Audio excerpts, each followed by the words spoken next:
The hospital room smelled of antiseptic and quiet dread. Beeping monitors echoed softly in the background, syncing with the slow, deliberate rhythm of Walter Mitchell's heartbeat. The room was dim, save for the afternoon light slanting through the half-closed blinds. A nurse had just checked his vitals and left him to rest. He didn't rest. He stared at the ceiling with weary eyes, listening to the silence. Walter was 72 years old, recovering from his second heart surgery in under a year. A mild heart attack had brought him here 3 days ago. He wasn't panicked. He wasn't afraid. He was used to things breaking. His heart just happened to be next. The phone beside his bed buzzed, breaking the stillness. He turned his head slowly, more curious than concerned. His arthritic fingers reached for the screen. Claire. The name alone brought a weight heavier than the surgery. His daughter. His only child. He hadn't heard from her in months. Not since the last argument. Not since she'd told him he was stuck in the past and holding her back from her future. He let it ring once more. Then answered. Hello? What greeted him was not the cold, dismissive tone he expected. It was sobbing. Dad. Claire's voice trembled, cracking under the weight of whatever she was carrying. Please don't hang up. I messed up. I'm so sorry. Walter didn't speak. He simply waited. He'd learned, over time, that silence often opened more truth than interrogation. I didn't know what else to do, she continued. Everything got so expensive. The venue raised the deposit, the florist doubled their price, Brandon's parents kept pressuring me about appearances, about looking classy. And we were already behind on the payments. Still, Walter said nothing. And I found your cards, in the drawer.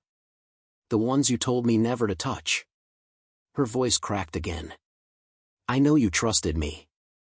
I know you said they were for emergencies only. But this felt like an emergency. I didn't want to look like a failure. I used them. All of them. She paused, sobs leaking between words. I maxed them out. Every single one. A long, dragging silence followed. Walter's chest rose and fell, steady, calm, almost too calm. His hand remained on the sheet, not clenched in anger, not shaking in fear. Just still. Finally, he spoke. His voice was quiet, even. Did you check the balance? Claire blinked. What? The balance, Walter repeated. Did you check it before you spent the money? She stammered. I mean, I saw they were active. And the limits were high enough. I figured. But you didn't check, he interrupted softly. Her voice faltered. I know. Walter smiled, though it didn't reach his eyes. A soft, breathy laugh escaped his lips, catching Claire off guard. Why are you laughing? She whispered, almost afraid. Oh, sweetheart, he said, his tone neither cruel nor mocking. You should have checked. Her panic returned in full force. What are you talking about? What do you mean I should have checked? Dad, please don't do this. I'm already terrified. I know I crossed a line. Just tell me, how bad is it? Walter didn't answer. He simply said, I'm tired. We'll talk later. Then, gently, he ended the call. Claire stared at the screen like it had betrayed her. The call was over, but the consequences hadn't even started. Back in the hospital, Walter exhaled deeply and placed the phone back on the table. He wasn't angry. Not in the way most would be. There was no fury, no swearing, no shouting into the room. Just sadness. A familiar sadness that comes not from surprise, but from confirmation. He had known Claire might do something like this. That was why, years ago, he'd made plans. He didn't call the bank. He didn't call the police. He simply laid back, closed his eyes, and let the faint beeping of the monitors sing him back into rest. Meanwhile, Claire was pacing in her apartment, panic slowly suffocating her excitement for the wedding. She opened her laptop, trembling fingers navigating to the banking portals. One by one, she checked the credit cards she had used. Every single one displayed the same message: account under review. Suspicious activity detected. A cold wave hit her. She refreshed the page again. Same message. Tears welled up again. She tried to call Walter back. He didn't answer. Her chest tightened. She looked around the room: dresses, floral arrangements, guest seating plans, invoices, piles and piles of them. All riding on money she had just learned might not exist. Or worse, was never hers to touch. And Brandon, oh God, Brandon didn't know. She clutched her phone, staring at it like it could fix the damage. But the damage had already begun. In the hospital, Walter stirred awake when the night nurse adjusted his four. She smiled kindly at him. "You're doing better today." He nodded weakly. "Good to know." "Any family visiting tomorrow?" she asked casually. Walter stared at the ceiling for a moment. Then said, "No. I think they're busy, planning a wedding." The nurse chuckled, unaware of the story behind the words. Walter's lips curved into a quiet, almost bittersweet smile. It wasn't the money. It was the moment he had known would come, the moment his daughter's choices would reveal who she truly was. And it had arrived, right there, between one heartbeat and the next. But he wasn't finished. No, he was just getting started. Because what Claire didn't know yet was that the story she thought she was writing, the one where she got away with it, wasn't hers anymore. It was his. And he had a plan. The beeping of the heart monitor was the only sound in Walter's room that night, steady and unhurried, as if mocking the panic that had just bled through the phone hours earlier. Outside, rain tapped softly against the hospital window, leaving streaks of blurred city lights in its path. Walter lay still, but his mind was far from resting. He kept replaying Claire's voice in his head, the tremor, the desperation, the way her words tripped over each other like they were running away from guilt. "I maxed them out, all of them." For a man who had spent his life balancing numbers and anticipating risks, her confession wasn't just disappointing, it was expected. Painful, yes, but not surprising. Across the city, Claire sat curled on the couch in her dimly lit apartment, clutching her phone in one hand and a tissue in the other. She had texted Walter 3 times since he hung up. "Dad, please don't be mad. I'll fix it. I'm sorry. I didn't mean to hurt you. Please call me back." No response. Not even the read receipt. The silence was unbearable. It wasn't the loud, angry kind that promised yelling later. It was the cold kind, the kind that made you feel small, like you weren't worth the energy of an argument. Brandon was still at his bachelor party, which meant she was alone with her spiraling thoughts.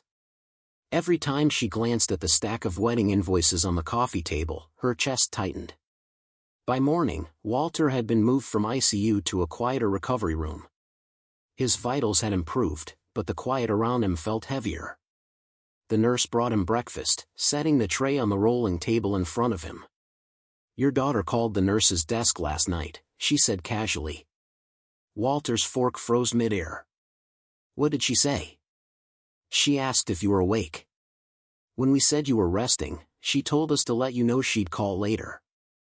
"That's it." He nodded slowly. "All right. Thank you." The nurse smiled and left, but Walter didn't touch his food. He stared out the window instead, watching people rushing through the wet morning streets. Claire didn't call until noon. Walter let the phone ring twice before picking up. "Hello." Her voice was softer now, less frantic, but still edged with uncertainty. "Hi, Dad. How are you feeling today?" "Well enough," he said plainly. "That's good." There was an awkward pause. "Listen. I wanted to explain last night. I know I shouldn't have taken the cards without asking, but I was under a lot of pressure. You don't understand what it's like. Brandon's family." Walter cut in quietly. "Claire." She stopped. He continued, "You don't need to explain. I already understand more than you think." Her relief was almost audible. "So, you're not angry?" I didn't say that, he replied calmly. The pause this time was longer. What does that mean? It means some things don't need yelling to be serious. She tried to laugh it off. Dad, you're scaring me. You're talking like you've planned some kind of punishment or something. Walter's tone didn't change. Punishment? No. I'm just letting the facts settle in. Claire swallowed hard. What facts? That you made a choice. And choices have ripples. Ripples? He sighed, leaning back into his pillows. You'll see soon enough. When the call ended, Claire threw her phone onto the couch. She hated when he spoke like that, in those half-answers that made her feel like a child again. But what gnawed at her most was that he wasn't shouting. If he had yelled, she could have yelled back. She could have defended herself. But this quiet was like waiting for an earthquake you knew was coming but couldn't see. That evening, Brandon came home. He looked at the scattered invoices, the empty wine glass on the counter, the untouched dinner she had set out. What's going on? He asked, loosening his tie. Claire forced a smile. Nothing. Just tired. Planning a wedding is exhausting. He glanced at the papers again. Vendors keep calling me, Claire. Saying payments bounced. Is there something you need to tell me? Her pulse quickened. It's just a temporary hold. Dad's cards, they flagged the charges. It'll clear up soon. Brandon frowned. You used your dad's cards? She crossed her arms defensively. We needed it, Brandon. You said you wanted the wedding to be perfect.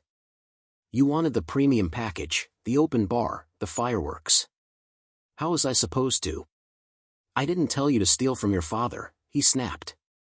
Her voice rose. It's not stealing if it's family. His eyes narrowed.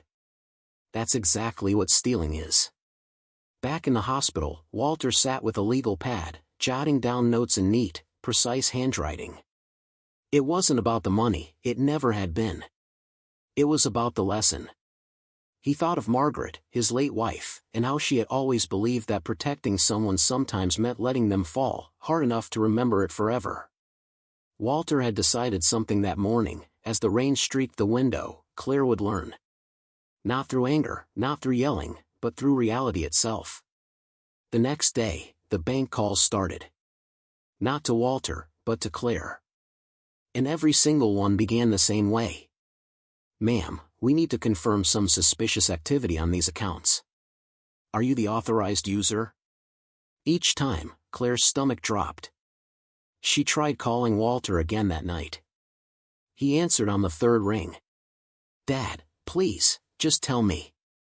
Are you going to cancel the charges? Are you going to help me fix this? He was silent for a moment. Then, Claire, when you throw a stone into a lake, do you get to choose where the ripples stop? She frowned. What? Exactly, he said softly. And before she could press him further, he ended the call. Claire sat in the dark after that, the glow of her phone the only light in the room. For the first time, a new kind of fear began to settle in, not just fear of her father's reaction, but fear that she might have started something she couldn't control. And Walter. Walter just leaned back in his bed, the faintest smile touching his lips. Because every word he hadn't said was already doing more damage than anything he could have shouted. The silence was working. The morning light slipped through Claire's curtains, but it did nothing to warm the pit in her stomach. She woke up with that tight, breathless feeling, the one that made her chest ache before she'd even moved. Her phone was already buzzing on the nightstand. At first, she thought it was another vendor confirming a detail for the wedding. But when she picked it up, her heart stopped.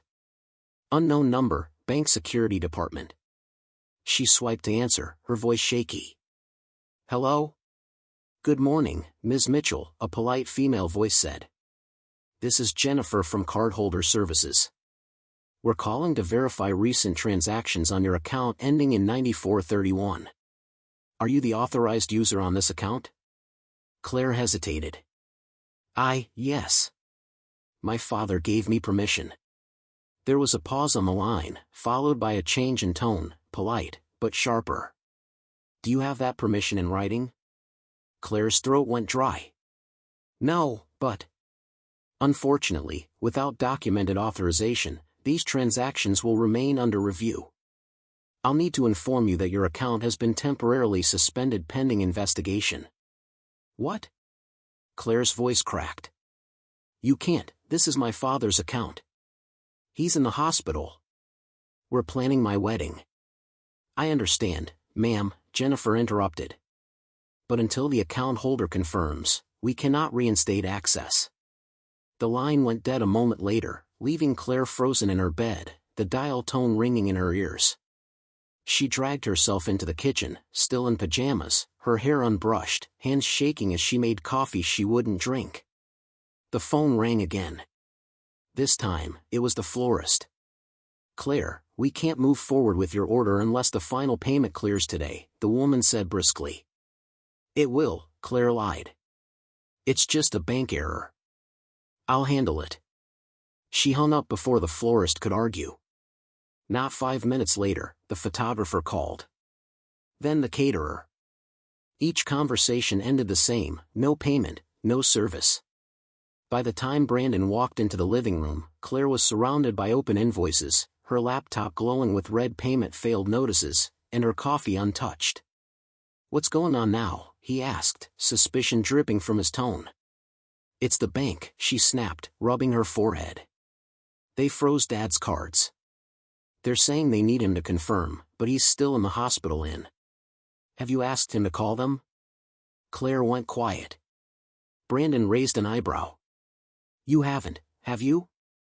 I'm waiting for the right moment." Brandon's laugh was humorless. "The right moment? The wedding is in 2 weeks. You've got thousands of dollars in pending charges, and you're waiting for a moment? Claire, you need to fix this now." She shot him a glare. "You think I don't know that? He's being impossible on purpose. He's punishing me." "Maybe because you took his money without asking," Brandon said bluntly. Her jaw tightened. "It's not about the money. He's playing some game. I can hear it in his voice. He's enjoying this." That afternoon, Claire tried calling Walter again. He answered after several rings. "Hello. Dad, I need you to call the bank. They won't release the funds without hearing from you." "I know," Walter said simply. Her pulse jumped. "Then why haven't you?" "Claire, have you ever noticed how quickly people will fix a mess they made when there's something they want at the other end? This isn't about a lesson, Dad. This is my wedding." Walter's tone stayed even. "And those cards were for emergencies. Tell me, Claire, is a wedding an emergency?" "Yes," she said, almost shouting. "It is to me." There was a pause. Walter's voice came back softer. "Then you and I have very different definitions of an emergency." Before she could respond, the line went silent. Claire stared at her phone, her chest rising and falling fast. The anger was burning now, overtaking the fear. She tossed the phone onto the couch and grabbed her laptop. If her father wouldn't help, maybe she could find another way. She started emailing vendors, begging for extensions. Most refused. By evening, her inbox was full of cancellations. The florist had booked another client. The band was pulling out. The venue said they would hold the date for 48 more hours, but only if the payment cleared. Claire slammed her laptop shut so hard the sound echoed through the apartment. Meanwhile, in the quiet hospital room, Walter was rereading a letter in his late wife's handwriting. The edges were worn, the ink faded but still legible.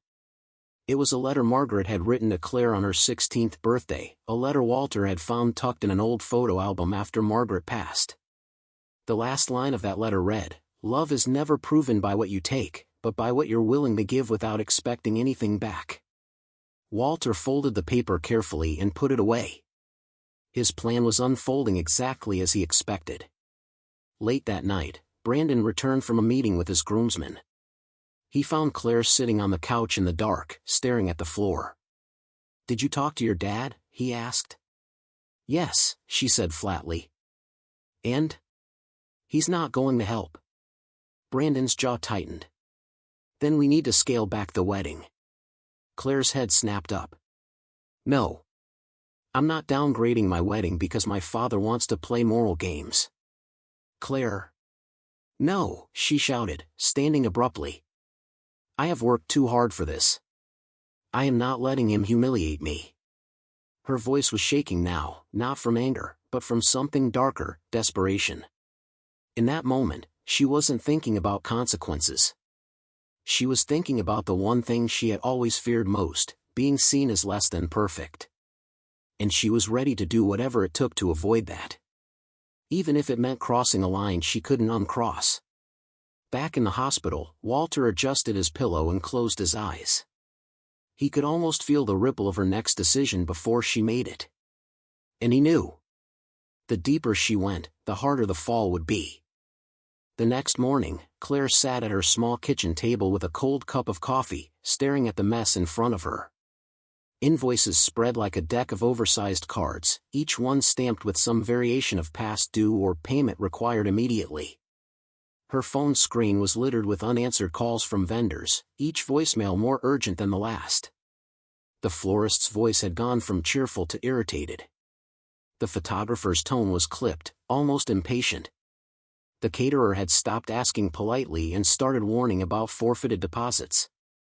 It felt like the walls of her wedding were collapsing one brick at a time, and she was standing helplessly in the rubble. Brandon emerged from the bedroom in his work shirt and tie, fastening his cufflinks. You didn't sleep. I couldn't, she muttered. You have to do something, he said plainly. Claire snapped her head up. You think I don't know that? My father is stonewalling me on purpose. He wants me to beg. He's punishing me for not living my life the way he thinks I should. Or maybe, Brandon said carefully, he's punishing you for stealing. The word landed like a slap. She bristled. I didn't steal. I'm his daughter. That money is as much mine as his. Brandon sighed. Claire, you have to stop thinking like that. The wedding is in less than 2 weeks. We can't keep pretending it's all going to work out. Either you get him to unfreeze the accounts or we downsize. I'm not downsizing. She cut him off sharply. Brandon stared at her for a moment. Then you'd better figure something out. By midday, Claire was back on the phone, calling Walter for the 5th time in 2 days. He picked up on the second ring. Hello. Dad, please, I need you to call the bank today. They're threatening to cancel my venue. They said I have 48 hours before I lose my deposit. Walter's tone was calm, almost too calm.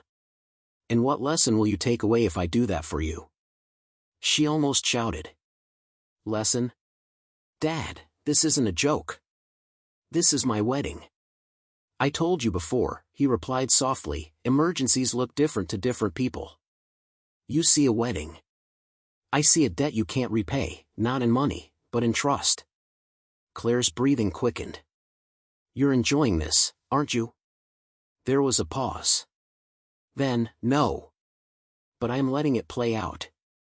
The line went dead. Claire dropped the phone onto the table and pressed her palms into her eyes until she saw stars. For a moment, she considered calling her father's bluff, letting the venue go, scaling back the wedding, and pretending she didn't care. But the thought of facing her friends, Brandon's family, and the smug look she imagined on Walter's face, no. She couldn't. She wouldn't. That afternoon, the venue coordinator called. Her voice was polite but firm. Claire, I'm sorry, but unless we receive payment by tomorrow at noon, your reservation will be canceled and offered to another couple. We've already had interest in your date. Claire forced a smile into her voice. Of course, I understand. I'll take care of it. But when she hung up, the smile vanished instantly. She decided to visit Walter in person. The hospital's corridors were quiet except for the squeak of rubber saws and the hum of distant machines. Claire paused outside her father's room, smoothing her dress and pushing her hair behind her ears. She rehearsed her tone in her head, calm, reasonable, persuasive. When she stepped inside, Walter was sitting up, reading a paperback. "Hi, Dad," she said softly. He looked up, his expression unreadable. "Claire. You came." She walked closer, pulling a chair to his bedside. "I wanted to talk. Without phones. Without interruptions." Walter nodded. "Go ahead." She kept her voice steady. "I know you're upset about the cards. I shouldn't have used them without asking. But you have to understand, I didn't do it to hurt you. I did it because I needed help, and I didn't think you'd say yes if I asked." His gaze was steady, almost too steady. "And you thought taking was safer than asking." She winced. It wasn't about safety. It was about certainty. Walter closed his book slowly. "Certainty has a price." Her eyes flashed with frustration. "You're making this into some moral test, but this isn't about morality. It's about whether you're willing to let me lose everything over a few pieces of plastic." Walter leaned back. "A few pieces of plastic that you thought were full of money. Did it ever occur to you they might not be?" Her breath caught. "What are you talking about?" But he didn't answer. Instead, he reached for the glass of water on his tray and took a slow sip, his eyes never leaving hers. The silence between them stretched like a wire pulled too tight. Finally, Claire stood abruptly. "If you want to punish me, fine. But I'm not going to stand here and let you act like you're some kind of saint while I'm drowning." Walter didn't flinch. "You're not drowning, Claire. You're just feeling what the water is like without someone holding you up." She left the room shaking with anger, her heels clicking hard against the tile. In the parking lot, she sat in her car gripping the steering wheel, her thoughts spinning in circles. If her father was going to keep playing this game, she would have to play harder.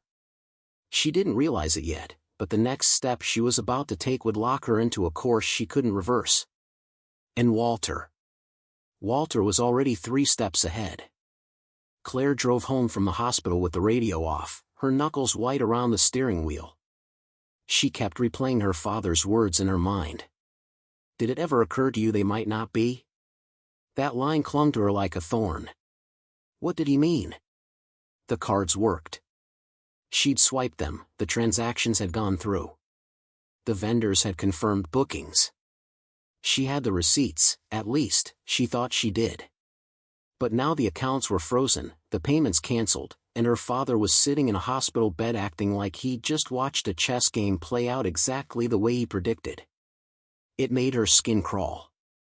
By the time she pulled into her apartment parking lot, the sun was already dipping low, casting a golden haze over the cracked pavement. She shut off the engine and sat in silence for a moment, trying to breathe evenly. Her phone buzzed. A text from the venue coordinator. "Reminder, final payment due tomorrow by noon to keep your booking." She locked her screen without replying. That night, she couldn't sleep. The apartment was too quiet, the shadows too sharp. Every little sound, the hum of the fridge, the ticking of the wall clock, seemed to push her further into her thoughts. She wandered into the living room and sat on the couch, pulling an old photo album from the shelf. She didn't know why. Maybe she needed a distraction, maybe she wanted to remember a time when things between her and her father weren't so complicated. The leather cover creaked as she opened it. Inside were pictures from birthdays, Christmas mornings, family trips to the coast. Her mother, Margaret, was in nearly every shot, smiling in that warm, unguarded way that made her seem like the sun in every room. Claire lingered on a picture from her 16th birthday, her mother holding a cake, her father beside her, one hand on her shoulder. She remembered that day, the way her father had given her a small jewelry box, and her mother had given her a folded letter she hadn't appreciated at the time. She'd lost the letter years ago, or so she thought. The next morning, she woke up groggy, her head heavy from too little sleep. She checked her phone, more missed calls from the florist, the band, the photographer. And one unexpected message, from an unknown number. It was short. "You should check his house." No name. No explanation. She stared at it for a long time, trying to decide whether it was a scam, a prank, or something else entirely. But the thought dug in and stayed. By early afternoon, Claire found herself in front of her father's house. The small white bungalow looked the same as always, tidy, with trimmed hedges and a neat walkway. She'd barely been here since he moved in after selling the family home, and standing in front of it now felt almost intrusive. She rang the bell. No answer. She knew he was still in the hospital. Her eyes drifted to the side of the porch, where a fake rock hid a spare key. Her father had shown her once, years ago, just in case. She crouched down, lifted it, and there it was, the dull brass glinting in her palm. For a brief moment, she hesitated. Then she unlocked the door. The air inside was cool and faintly scented with cedar. The living room was neatly arranged, a bookshelf against the wall, a recliner by the window, a coffee table with a single coaster and a folded newspaper. Everything was in order, almost too much so. She walked slowly down the hallway, peeking into each room. The guest room was bare except for a neatly made bed. The kitchen was spotless. It wasn't until she reached the study at the back of the house that she noticed something different. On the desk, there was a stack of boxes, some open, some sealed, along with a neat row of labeled binders. Papers, receipts, and manila folders were stacked with military precision. But what caught her eye was a small wooden box sitting slightly apart from the rest. She opened it. Inside were a few personal items, a wristwatch, a pair of reading glasses, and a single envelope with Margaret's legacy written in her father's handwriting. Her throat tightened. Margaret's legacy. She ran her fingers over the envelope but didn't open it. Instead, she set it down and turned her attention to the filing cabinet in the corner. The bottom drawer was labeled, "Red Line Accounts, Do Not Use." Curiosity prickled through her frustration. She knelt, pulled the drawer open, and stared.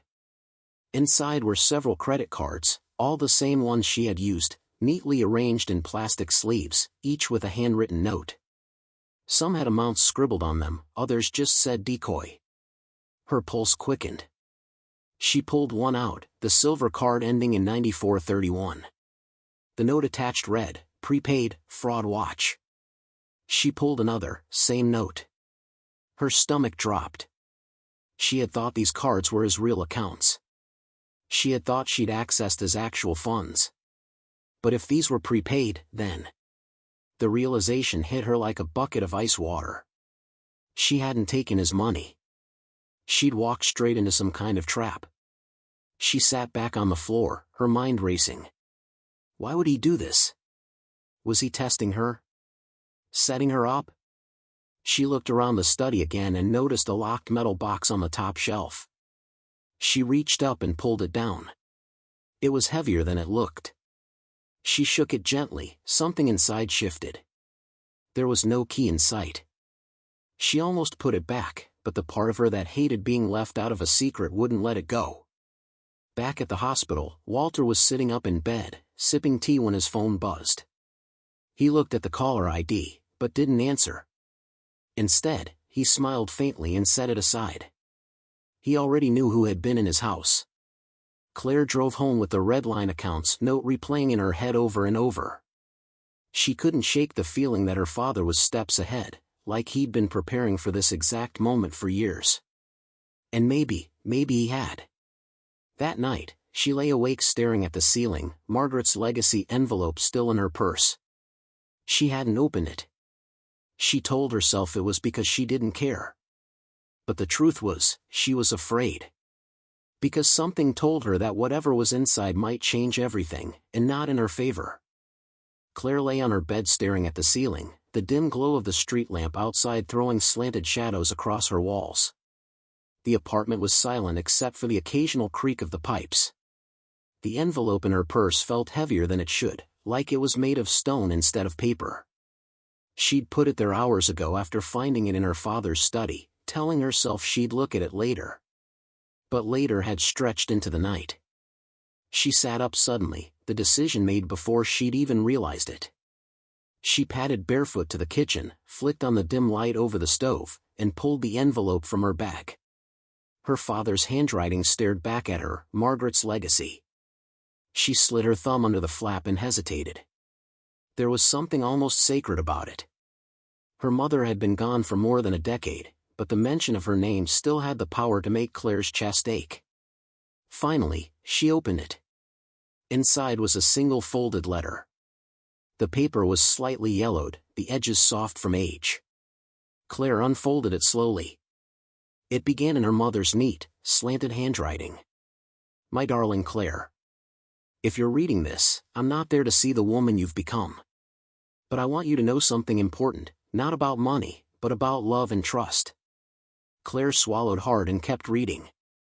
Your father and I never cared about how much you had, only about how you chose to use what you were given. Life will tempt you to believe that happiness is something you can buy. It isn't.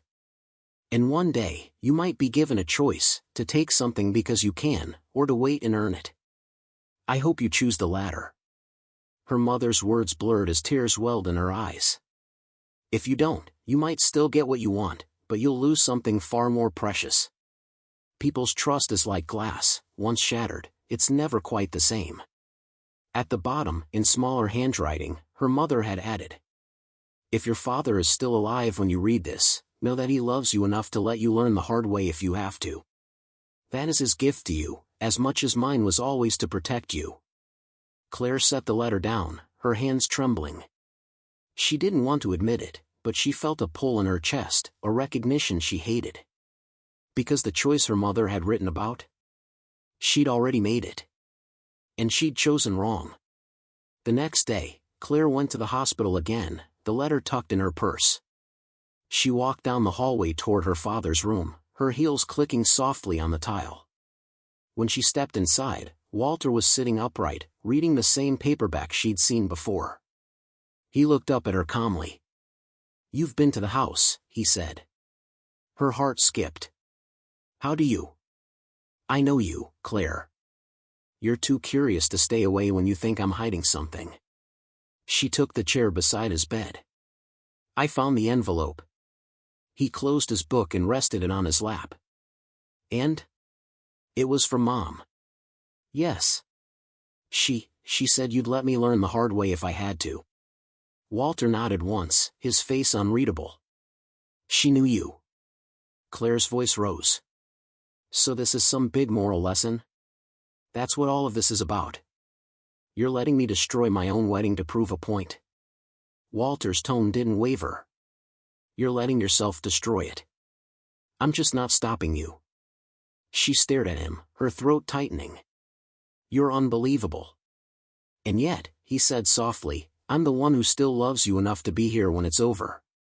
They sat in silence for a long moment, the beeping monitor the only sound. Finally, Claire leaned forward. Why have those cards at all? Why make them look like real accounts? Walter looked her directly in the eye. Because I learned a long time ago that the easiest way to see someone's character is to give them the opportunity to take.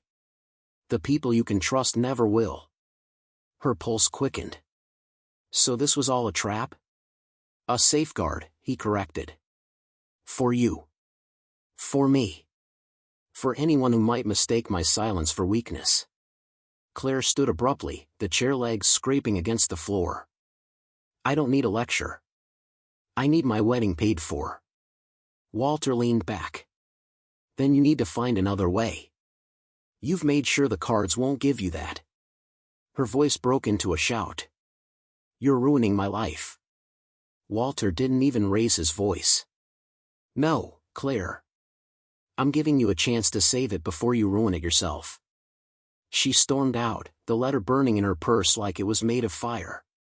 By the time she reached the parking lot, her hands were shaking so badly she had to grip the steering wheel just to steady herself. The weight of what she'd read, and what he'd said, pressed down hard. But instead of softening her, it made something inside her lock tighter. She wasn't going to let him win. Even if she had to make choices she could never take back. Back in his room, Walter picked up his book again, but he didn't read. He stared at the page, hearing the echo of Margaret's voice in his head. Sometimes, you have to let the rope go slack and see if they hang themselves or climb back up. He closed the book and looked out the window. The rope was slack now, and Claire was holding it in her hands. Claire sat in her car for almost an hour after leaving the hospital, staring through the windshield at nothing. The letter from her mother was still in her purse, but she refused to touch it again. Every time she thought about it, her chest tightened, not just from guilt, but from anger. Her father's words from earlier kept looping in her head. "You're letting yourself destroy it." It was the kind of calm, patronizing line that made her feel 12 years old again. And that was exactly why she couldn't let him win. The wedding wasn't just a ceremony anymore. It had become proof, to Brandon, to his family, to her friends, that she could create something flawless, something enviable. If it fell apart now, she would be the punchline at every dinner party for the next decade. She couldn't let that happen. When she finally turned the key and pulled out of the parking lot, she didn't drive toward her apartment. She drove to Brandon's office.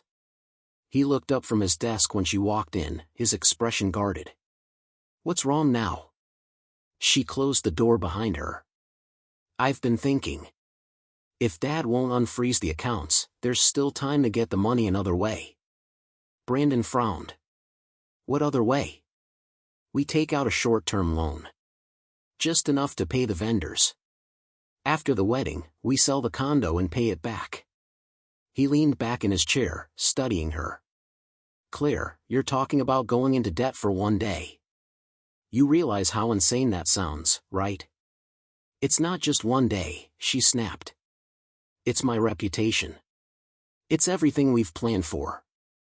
I'm not walking into that church with bargain bin flowers and a playlist from my phone." Brandon sighed heavily. "And what if the loan gets denied? We already have high expenses. My credit isn't spotless, and yours." She cut him off sharply. "It's better than letting my father make me look like a failure." They argued for nearly an hour. In the end, Brandon reluctantly agreed to look into the loan, not because he thought it was smart, but because he was tired of the fight. The next morning, Claire sat in a banker's office, crossing her legs tightly and forcing a smile as the man behind the desk reviewed her application. He looked up after a few minutes. "Ms. Mitchell, I'm afraid we can't approve this loan at this time. Your credit score took a significant hit in the past week due to flagged accounts and pending investigations linked to your father's cards." Claire's stomach dropped. "What investigations?" "Anytime a high volume of charges are disputed or marked as potentially unauthorized, the credit bureaus are notified. That impacts both the account holder and any authorized users, which, according to these records, includes you." She sat frozen for a moment before gathering her things and leaving without another word. By the time she got back to her car, her hands were trembling. She gripped the steering wheel and took deep, uneven breaths. She knew now that her father's lesson wasn't just about refusing to pay for the wedding, it was bleeding into every part of her life. And if she didn't move fast, she'd lose everything she'd been working for. That night, she barely spoke to Brandon. She sat at the kitchen table with her laptop, scouring every possible way to get quick cash. Credit card cash advances, online lenders, even pawning jewelry. But each option had a problem: high interest rates, low limits, or the risk of people finding out. It wasn't until she saw the small jewelry box on the top shelf of the hall closet that a new idea formed. Inside were the pearl earrings her mother had given her on her 18th birthday, the gold bracelet from her grandmother, and a diamond necklace Walter had given her mother on their 20th anniversary, something Claire had inherited after Margaret passed. She stared at the necklace for a long time. It was beautiful and worth far more than anything else she owned. Selling it would cover most of the wedding costs still unpaid. She told herself it was just a loan to herself. She'd buy it back later. The next day, she walked into a high-end pawn shop 2 neighborhoods over, the necklace tucked in a velvet pouch. The appraiser examined it under the bright light, turning it slowly in his gloved hands. "This is a fine piece. Do you have proof of ownership?" Claire's pulse skipped. "It was my mother's. She passed it to me." He nodded, still inspecting it. "We can offer 8,000. She hesitated, then forced herself to nod. "Fine. With the cash in her purse, she felt a flicker of relief for the first time in weeks. She paid the florist that afternoon, the band the next morning. Vendors began confirming again. The venue coordinator emailed to say the booking was secure. It felt like she was finally back in control. But what she didn't know, what she couldn't have known, was that the pawnshop had a policy of logging every high-value transaction into a shared database for stolen or disputed property. And Walter, being who he was, had quietly insured the necklace years ago with a clause that required the jeweler to flag it if it ever surfaced in a resale market.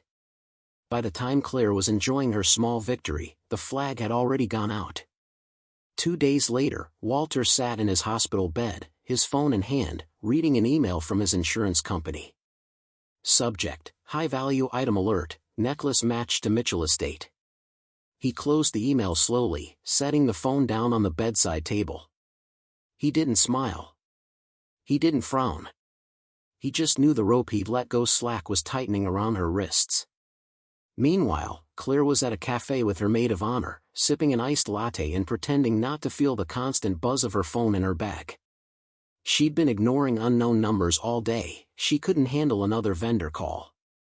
But when she finally checked her phone that evening, she saw one voicemail from a number she recognized immediately. The pawn shop. She pressed play, her heart pounding. "Ms. Mitchell, this is Anthony from Jewel and Gold. We need you to call us back regarding the necklace you sold. There's been an issue." She didn't sleep that night. Because deep down, she already knew the issue had her father's fingerprints all over it. The next morning, Claire sat at the kitchen table with her phone in front of her like it was a loaded gun. She'd listened to the pawnshop's voicemail 3 more times, hoping it would sound less ominous. It didn't. Brandon noticed the untouched coffee in front of her. "What's going on?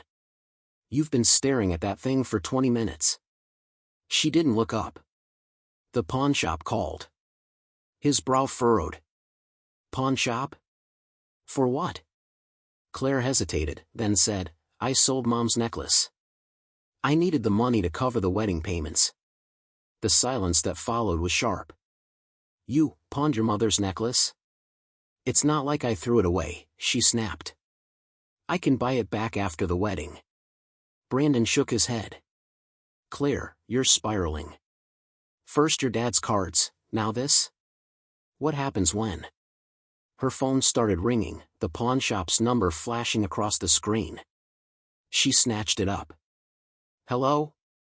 Ms. Mitchell," the voice on the other end said politely, "we need to inform you that the necklace you sold us has been flagged in the National Stolen Property Database. We can't return it to you, and we've been instructed to hold it pending confirmation from the rightful owner." Claire's blood went cold. "That's ridiculous, it's mine." "I understand," the voice said evenly, "but the item is insured under the Mitchell estate and was reported as a protected asset years ago. We've already contacted the insurer, and they'll be in touch." She hung up without saying goodbye. By noon, her phone buzzed again. This time it was the insurance company. The agent's voice was formal but not unfriendly. "Ms. Mitchell, as per our records, the necklace you sold was part of an insured collection owned by Walter Mitchell.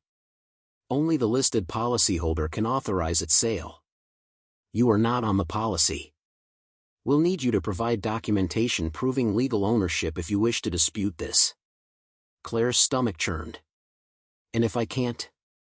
Then the item will be returned to Mr. Mitchell. Any payment you receive from the pawnshop will need to be reimbursed by you to them."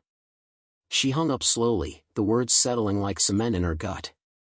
That afternoon, she drove to Walter's house, not the hospital, telling herself she'd find some sort of document proving the necklace was hers. The small white bungalow was just as she'd left it a few days ago. She still had the spare key from the fake rock. Inside, the air smelled faintly of cedar and lemon polish. The place was too neat, too deliberate, as though everything had been placed exactly where it belonged. She moved quickly this time, heading straight to the study. The filing cabinet in the corner sat like a vault in the shadows. She yanked open the bottom drawer again, red line accounts, do not use, but she wasn't looking for cards now. She wanted proof. She dug through file after file, tax returns, property deeds, insurance policies. Then she found it, a folder labeled Estate Valuables. Inside was a list typed in Walter's precise style. Every item was described in detail, the brand, the year, even the appraised value. Halfway down the page, she saw it, diamond necklace, gift to Margaret Mitchell, insured under policy number 7714, not to be sold or transferred without estate approval. And next to it, in parentheses, was one line that made her chest tighten, reserved for donation to the Margaret Mitchell Foundation upon Walter Mitchell's passing. She slammed the folder shut, her pulse hammering in her ears. Then she noticed something else, a small brass key taped to the inside of the folder.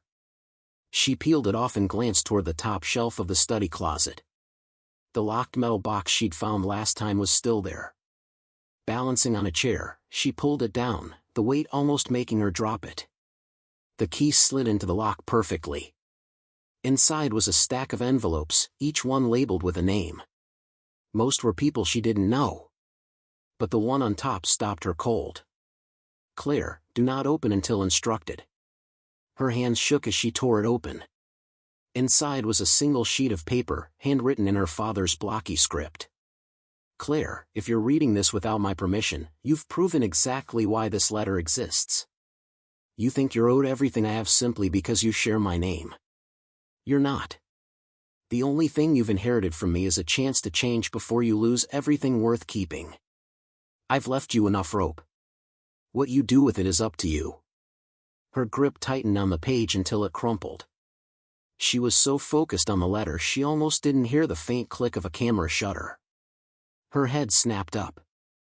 On the corner of the desk sat a small black device, a motion-activated security camera. The lens was pointed directly at her. Her stomach dropped. If Walter saw the footage, and of course he would, he'd know she'd been in the house again, rifling through his private files. She shoved everything back as best she could, locked the box, and put it away. But as she left the house, her mind was spinning. It wasn't just about the wedding anymore. Walter was building something, a case, a pattern, maybe even a story he could tell the rest of the family to justify cutting her out entirely. And if she didn't get ahead of him, she knew exactly how that story would end. With her on the outside. Back at the hospital that evening, Walter was watching the security feed on his tablet. He saw every second of her visit, every file she touched, every envelope she opened. He didn't call her. He didn't send a message. He just tapped the screen, saved the clip, and filed it away with a note, Step 3 complete. Claire woke the next morning feeling like she hadn't slept at all. Her body was heavy, but her mind wouldn't stop running in tight, exhausting circles. Every image from yesterday replayed in her head, the estate valuables folder, the necklace entry, the letter with her name in block capitals, and worst of all, that blinking black eye of the security camera watching her like it already knew what she would do. She'd shoved the thought away last night, convincing herself Walter probably didn't even check the footage daily. But now, in the gray light of morning, that hope felt thin. Brandon was at the kitchen counter making coffee when she walked in. "You're up early," he said without looking at her. "I couldn't sleep," she replied. That's becoming a pattern. She ignored the jab, grabbing a glass of water. "I need to tell you something." He glanced over, wary. "That usually means trouble." "I went to Dad's house yesterday." Brandon put his mug down slowly. "Claire, I needed proof the necklace was mine. I thought if I could find some paperwork, I could fight the insurance company and get it back." His expression hardened. "Did you?" "No," she admitted, "but I found something else." "He's keeping files, on me." "Files?" She nodded, swallowing. There was an envelope with my name on it. Inside was this note basically saying I'm proving I can't be trusted. Like he's keeping score. Brandon rubbed his temple. "And let me guess, you weren't supposed to be in there." "I had to be," she shot back. "He's trying to set me up. He wants to cut me out of everything." Brandon stared at her for a long moment, then said quietly, "Maybe he doesn't have to set you up, Claire. Maybe you're doing that all by yourself. Her jaw tightened. You're supposed to be on my side. I'm supposed to be on our side. But lately, I'm starting to think you're fighting a war with your dad and I'm just collateral damage. By mid-morning, the calls from vendors started again. This time, they weren't just about money. The florist wanted to confirm some details after hearing rumors the wedding might be off. The band's manager asked if they should start looking for another booking for the date. Even the caterer, who had already been paid, called to check in because they'd heard from the venue that the final guest count was uncertain. Claire hung up on all of them, but each call left her more rattled. Someone was planting seeds. And she didn't need to guess who. At noon, her phone buzzed with a message from an unfamiliar number. You might want to see this. Attached was a photo. It was a screenshot from a security camera feed, grainy but clear enough to show her in Walter's study, standing in front of the open filing cabinet. Her stomach dropped. The message didn't say where it came from, but she didn't have to ask. Walter had sent it to someone. And that someone had sent it to her. By the time she drove to the hospital that afternoon, she was boiling with fury. She didn't bother knocking on the door to his room, she just walked in. Walter looked up from a crossword puzzle, calm as ever. Claire. She held up her phone, the photo filling the screen. What is this? He glanced at it briefly, then went back to his puzzle. Looks like you in my study. You gave this to someone. I didn't give it, he corrected. I showed it. There's a difference. To who? She demanded. Walter filled in a few more squares before answering. To the executor of my estate. Her pulse quickened. Why? Because he should know who's been going through my private files. Claire's voice rose. You're making me look like a thief. Walter finally set the puzzle aside and looked at her evenly. I'm not making you look like anything, Claire. I'm showing people exactly what you are. Her breath caught, and for a moment she couldn't speak. You're trying to ruin me. No, he said softly, I'm trying to save you from yourself. But if you insist on digging the hole deeper, I won't stop you.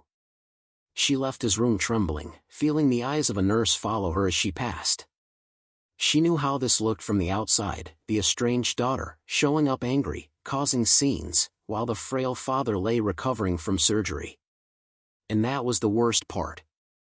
Walter didn't even have to say much. All he had to do was let people watch. That evening, she was getting ready for bed when Brandon came in holding his phone. You should probably see this. It was a Facebook post from one of Brandon's distant cousins, someone they'd invited to the wedding. The caption read, Not sure what's going on, but hearing the Mitchell-Blake wedding might not be happening. Shame. Below it was a photo of her and Walter together from years ago, the implication hanging there like a shadow. Claire's chest tightened. It's starting. What is? Brandon asked. He's turning people against me. She didn't sleep that night. She sat in the dark, scrolling through her social media, noticing how many people had gone quiet in her messages. How many posts she wasn't being tagged in anymore. She thought about the envelope in Walter's study, about the necklace, about the decoy credit cards. It all felt like pieces of a puzzle she didn't want to see finished. But she couldn't shake the feeling that Walter already had the final picture, and he was just letting her walk straight into it. Back in the hospital, Walter closed his eyes and thought of Margaret. If she's going to learn, let her learn in the light where everyone can see. He hadn't told Claire yet, but every step she took was leading toward a moment she wouldn't be able to talk her way out of. And when that moment came, there would be no denying what she had become, not to him, not to Brandon, not to anyone. Claire woke to the sound of her phone vibrating on the nightstand. She groaned, reaching for it, but froze when she saw the caller ID. Mitchell Estate Office. Her thumb hovered before she answered. Hello? A male voice, polite but clipped, spoke on the other end. Ms. Mitchell, this is Daniel Price, your father's estate executor. I wanted to confirm that you received the email we sent yesterday regarding the adjustments to Mr. Mitchell's will. Claire sat up, her pulse quickening. What adjustments? I'd rather not discuss details over the phone. Mr. Mitchell has requested your presence at his home this afternoon. He'll be discharged from the hospital this morning, so he should be there. She hesitated. Is this about the wedding? There was a pause. It's about the future of his estate. The line went dead. When she hung up, Brandon was leaning against the doorway. Everything okay? Apparently my dad's changing his will, she said flatly. Brandon frowned. In your favor? I doubt it, she muttered. But I'm not going to let him lock me out without a fight. By the time Claire pulled into the driveway that afternoon, Walter's car was already parked in the garage. Through the living room window, she could see him sitting in his recliner, a blanket over his lap, speaking quietly with a man in a suit, probably the executor, Daniel. She took a deep breath and went inside. Walter looked up first. Claire. You're here. Daniel stood and extended a hand. Good to see you, Ms. Mitchell. She shook it stiffly. Let's skip the formalities. What's going on? Walter gestured to the armchair across from him. Sit down. Daniel cleared his throat.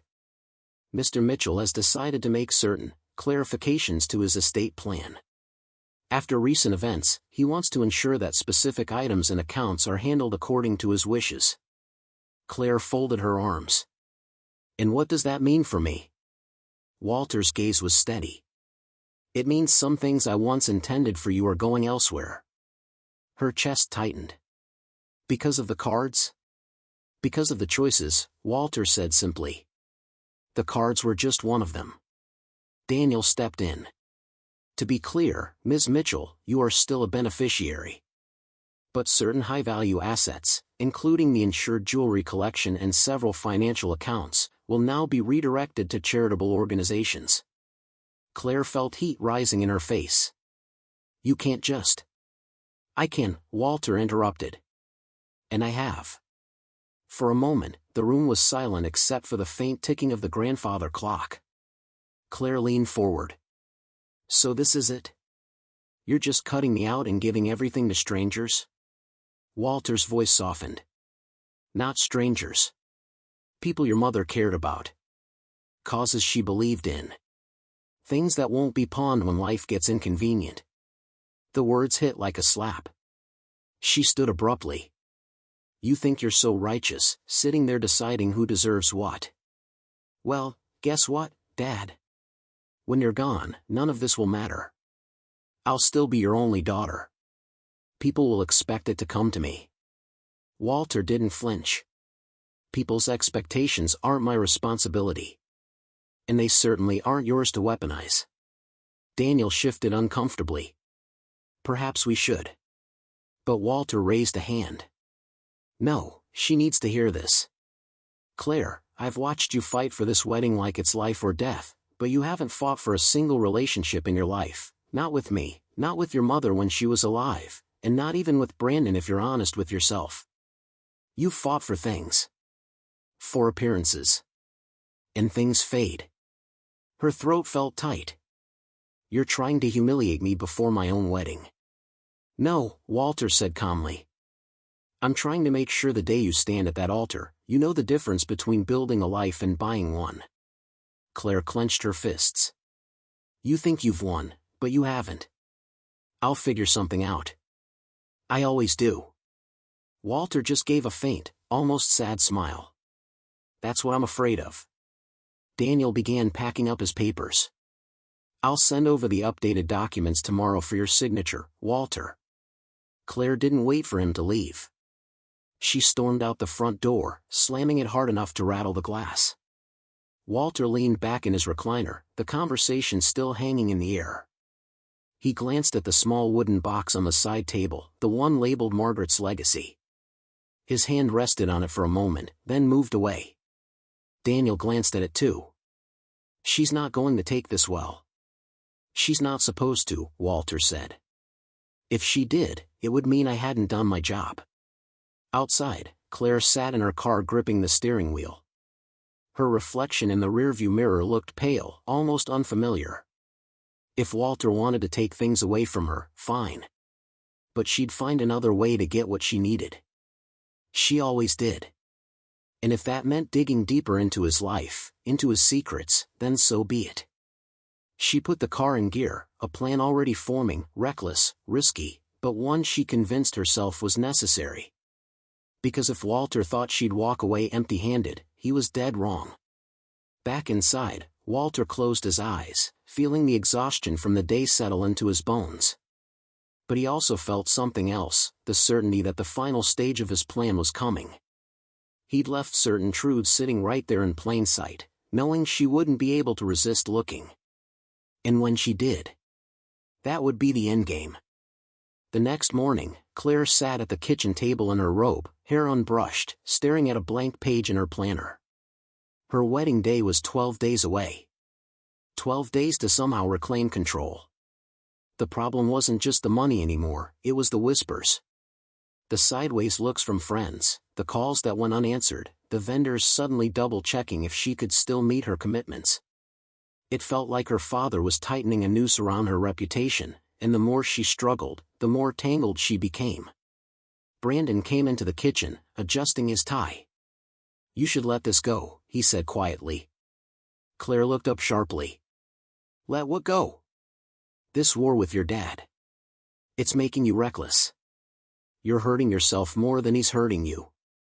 She laughed bitterly. "That's exactly what he wants you to think." Brandon didn't argue. He just shook his head, kissed her on the temple, and left for work. An hour later, Claire was in her car, parked 2 houses down from Walter's place. She'd been sitting there for nearly 20 minutes, waiting for the neighbor to finish mowing his lawn. The moment the coast was clear, she got out, walked casually up the driveway, and used the fake lock key to let herself in again. She didn't care about the security camera anymore. If Walter wanted to catch her on film, fine. She was going to find something worth the risk. The house was quiet, the kind of quiet that made every floorboard creak feel like an alarm.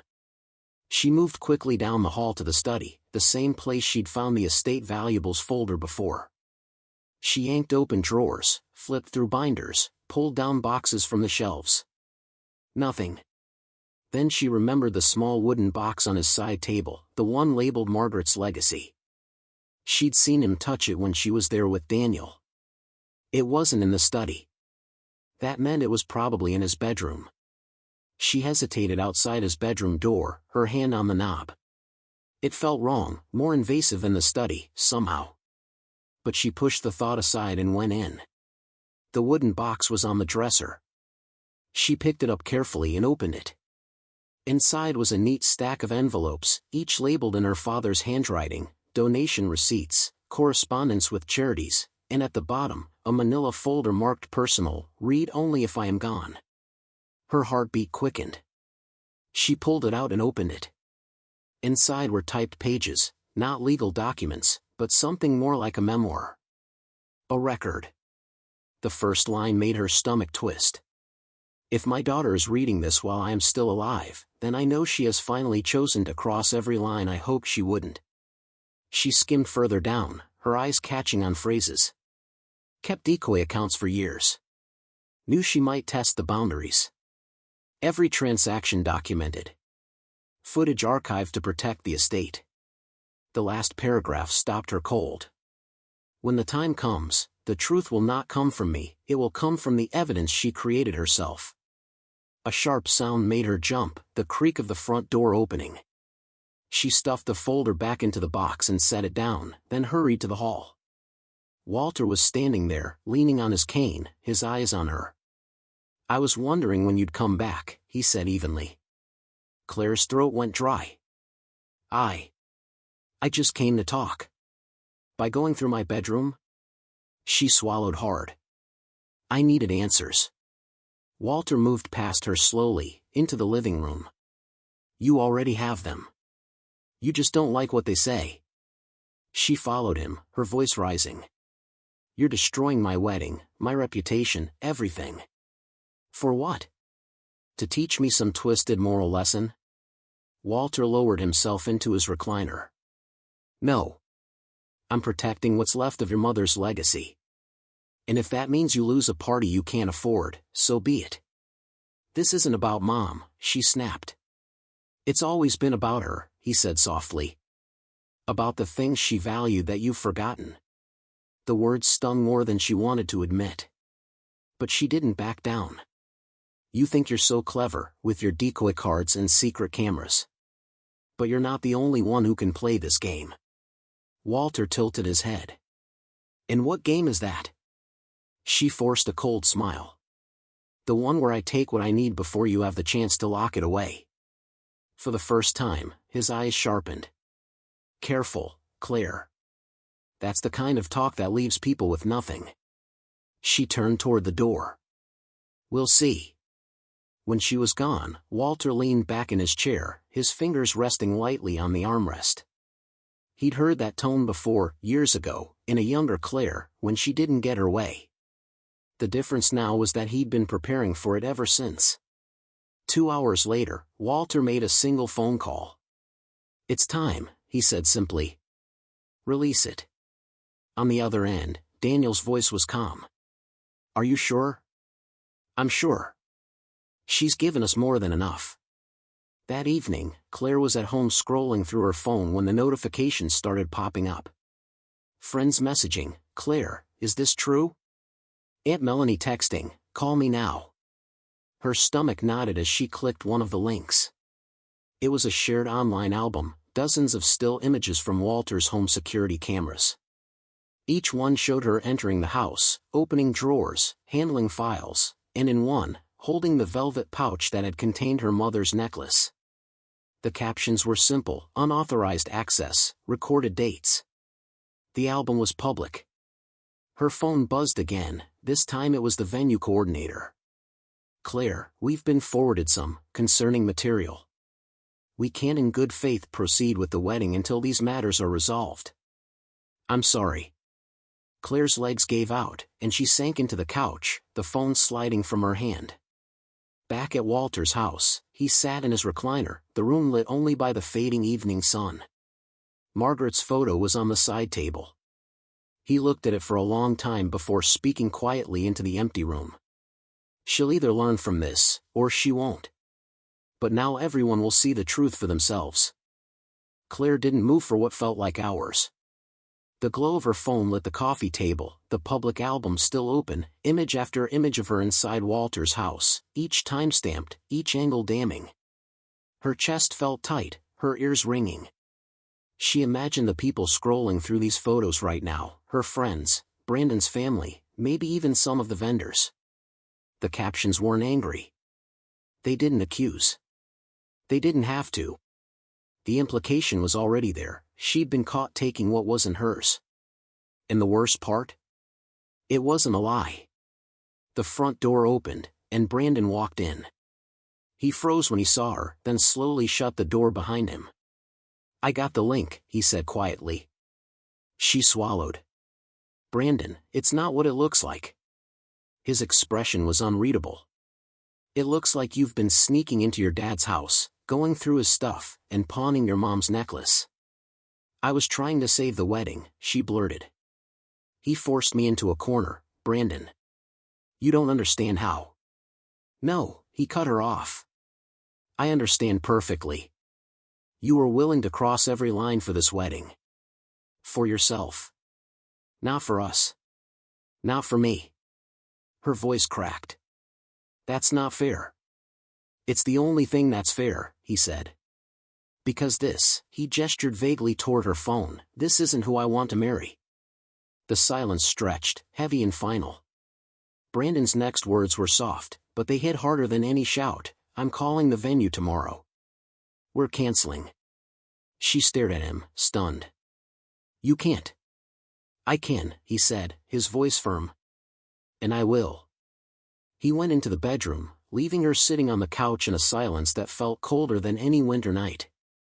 The next day, Claire drove to Walter's house without calling first. He opened the door himself, leaning on his cane. He didn't seem surprised to see her. Come in, he said simply.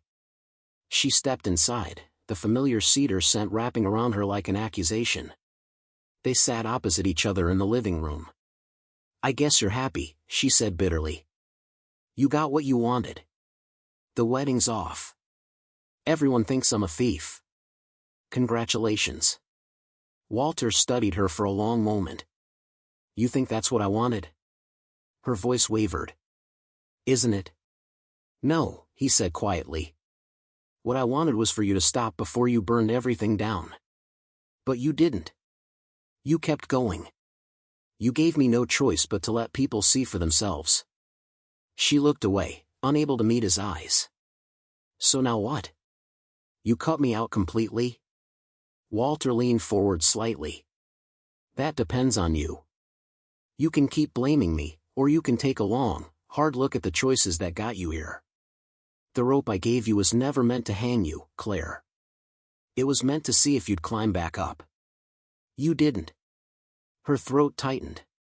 It's too late now. It's only too late if you decide it is, he said. Your mother believed in second chances. But she also believed you had to earn them. She hesitated, then reached into her purse and pulled out the envelope labeled Margaret's legacy. I read the letter, she admitted softly. I thought it was just more guilt. But I keep hearing her voice in my head. Walter's expression softened slightly. Then maybe there's hope yet. For a long moment, neither spoke. The tension in the room was still there, but it had shifted, less like a battle, more like the aftermath of one. Finally, Walter said, the accounts are gone. The jewelry's gone. The vendors won't take your calls. But you still have something left, if you want it, a chance to rebuild, without shortcuts, without lies. Claire's voice was barely above a whisper. And if I don't? He leaned back. Then you'll have exactly what you've been fighting for this whole time, nothing. She left the house without promising anything. Walter didn't follow her to the door. Outside, the air was cool, the late afternoon sun casting long shadows across the lawn. She stood there for a moment, staring at the small, neat home that had become the stage for her undoing. For the first time in weeks, she felt the full weight of it, not just what she'd lost, but how easily she'd handed it all away. Back inside, Walter returned to his recliner, the Margaret's legacy box back in its place on the side table. He opened it and looked at the photo of his late wife inside. She's got a long way to go, he murmured. But maybe she'll get there. 2 weeks later, the date that should have been Claire's wedding day came and went. There were no flowers, no music, no guests. Just a quiet Saturday. Claire spent it at a small cafe near her apartment, filling out job applications. Walter spent it visiting the orphanage named after Margaret, handing over a check from the accounts Claire had once tried to use. Neither of them called the other that day. But both of them, in their own way, were thinking about what might still be possible.